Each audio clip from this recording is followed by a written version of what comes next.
company. This steel built practically the world, girdled the world. And I went up to the top of it for a visit, and the warden was like telling us information. He said that the people from Port Clarence, they like to use it as a climbing frame. And I went, well, that's a bit dangerous. And I looked down and I saw these safety wires, these safety ropes. And I said, well, at least there's something for them to like grab onto if they fall off. And he went, oh no, mate. They're not safety lines. They're live tram lines. And I just thought, what makes people do something like that? So this is a poem that I wrote about that. It's a long poem. I'm just going to do it. And it's called Transporter Isometrics. And I hate doing this. This is that thing where a poet describes things and tells you all about it before they do the poem. You think, just do the poem, Chris. But this is a really clever pun. And if I don't explain it, because I wouldn't expect you to know, if I don't explain it, you won't know it. Now, in isometrics, you remember Charles Atlas, his dynamic tension. He pitted one muscle group against the other. Now, that's an isometric. And of course, we also get isometric graph paper. And when you look at the transporter, it looks a bit like it was made on an isometric graph paper. So just keep that in mind for the end. Transporter isometrics. The Port Clarence monkeys call it their climbing frame. The wardens call it the transporter and dispatch police accordingly. One boy skips over the tram line to the Tees Transporter Bridge, a river of 240 volts, a mere yard beneath his feet. Only, it's the currents that'll do him in. His granddad walked that same bow-legged lambada, only back then, this dance had purpose.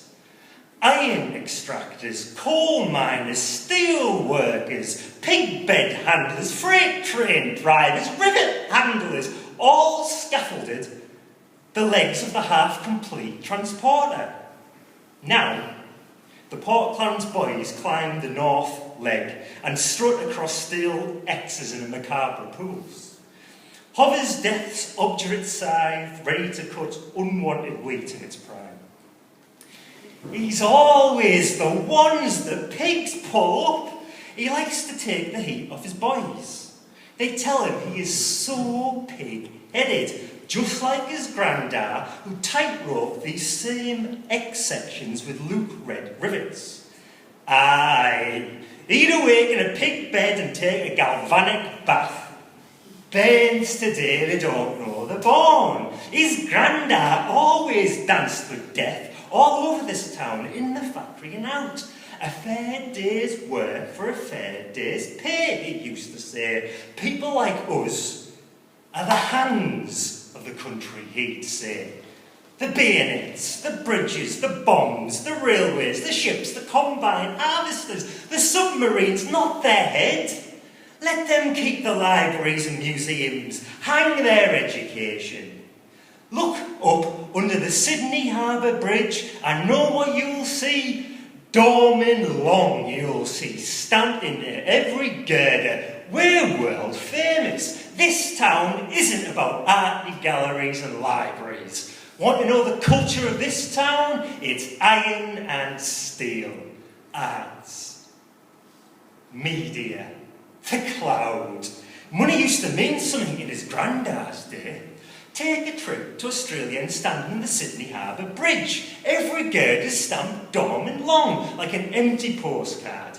How they reap their own bodies and stack like cams and cogs. They piston the joints to paracetamol powder, fingers vibrating a chalk white bone. You see, the diseases of the occupations are badges, not hazards, and the lapels of the east and west coasts say Dormin and Long, like trademarked headstones, piled at the feet of new frontiers. No fret. He doesn't see the vertices of his past. Hang their education. Nowadays, they call him a Ned. Medicine for change at the bus station. He takes a flyer for some arty show. This'll make good roach, mate.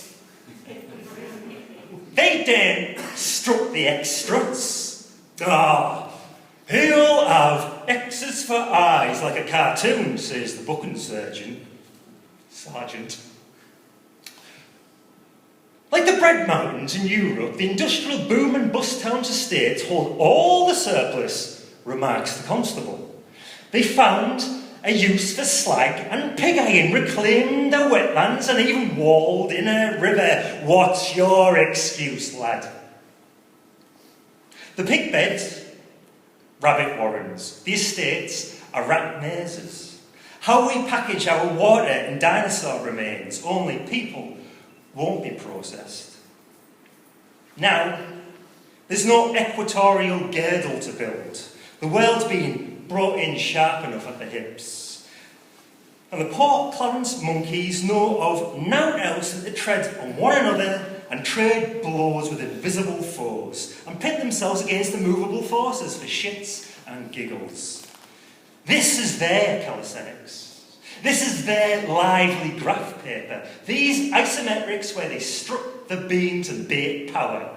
This isn't some hippie prancing over coals. This is the death blow. This is the salamander's discarded mute. It's the glass blower's taunting diaphragm. It's that tickle in the back of the throat. These Port Clarence monkeys walk the real death walk. It's in the blood. And the devil makes work for idle hands. And education's a pig holding open. An education to pig holding open the cell door. There is no breaker to tame this horse. No one to dampen his fuse. If he isn't grounded shortly, he will surely prove a firework display. Again, hopefully you're just storing up that. Please, no, it's okay, you're embarrassing me. If you want to show appreciation during it,